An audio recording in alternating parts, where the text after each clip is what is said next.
actually just teasing our next speaker because they're advertising. A lot of us advertise at Pride, right? And their shirt says, "I like older women." I was like, oh, cool. We have that in common. And then I found out their partner's only 7 years older when my wife, Elder Blue Waters, is 16 years older.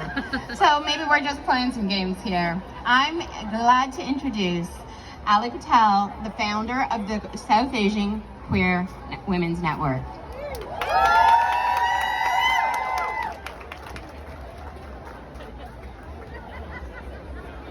Hello, Vanakkam, Namaste. What does being a queer look like for South Asian women? I never knew.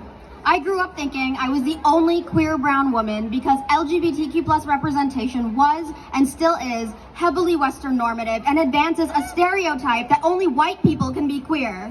And this made me feel totally alone in navigating my sexual orientation at a young age. I ventured into queer spaces in my adolescence when it became possible to live a double life.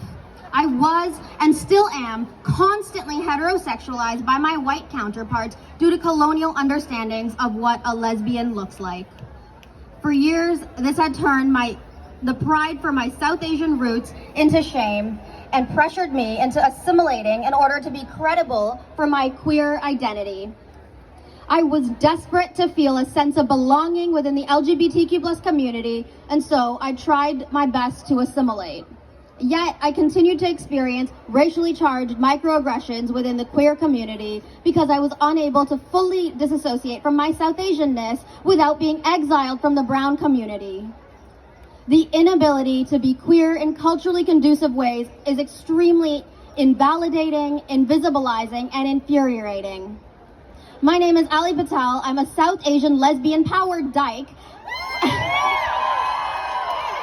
and the founder of the Queer South Asian Women's Network. For the past 7 years, I've been heavily involved in LGBTQ+, actually for the past 10 years, I've been heavily involved in LGBTQ+ activism as an openly queer individual. But simultaneously, I've been working to ensure that my parents don't find out about any of my queerness because I refuse to sacrifice my familial ties. This doesn't mean that I'm not out or less gay, but it means that I'm happily balancing both my queer and South Asian identities. You know, as a South Asian, I have additional battles in my fight for sexual liberation. As a queer person, I need to fight for acceptance in heterosexual society. As a queer woman-presenting individual, I need to fight for my space in the male-dominant LGBTQ plus community. But as a queer South Asian woman, as with our fellow queer East Asian, Pacific Islander, Hispanic, Black, Indigenous, and folks of color, we need to fight for both our ethnic and sexual identities to coexist within queer spaces. We must be understood as comprehensive subjects. However, my sexuality has constantly been ascribed by my colonizers. You know, queerness was actually widely accepted and considered normal in pre-colonial South Asian society. However, my queerness was repressed and violently erased by British colonizers who forced us South Asians into the closet. And now, in North America, the descendants of my colonizers refuse to acknowledge my queer sexuality because I am brown. When queer folks tend to see a woman in a sari walking around the gay village, or in any space for that matter, why is the automatic presumption that she must be heterosexual?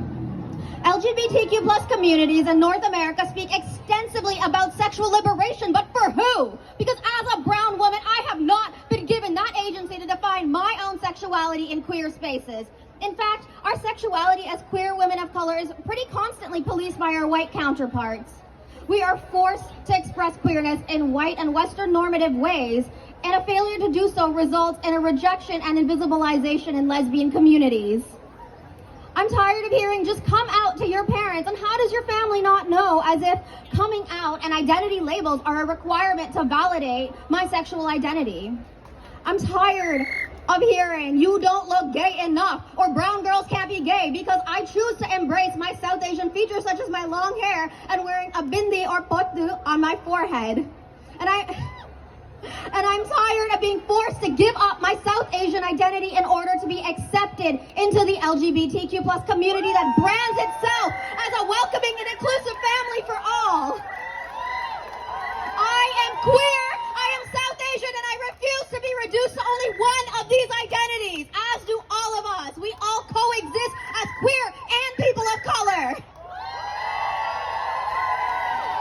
I strongly encourage my white counterparts to please learn more about eliminating your white colonial bias in your gaydar. We can be stronger as a community together because, yes, we should all be family, but please see us for who we are. If you'd like to learn more about ways to be more culturally sensitive in your treatment towards queer South Asians, you can follow me at Alyy Patel or at QSAW Network on Instagram. And to all of my racialized queer siblings, you are valid, you are seen, and you are loved. We will not be removed from spaces that belong to us. Thank you so much.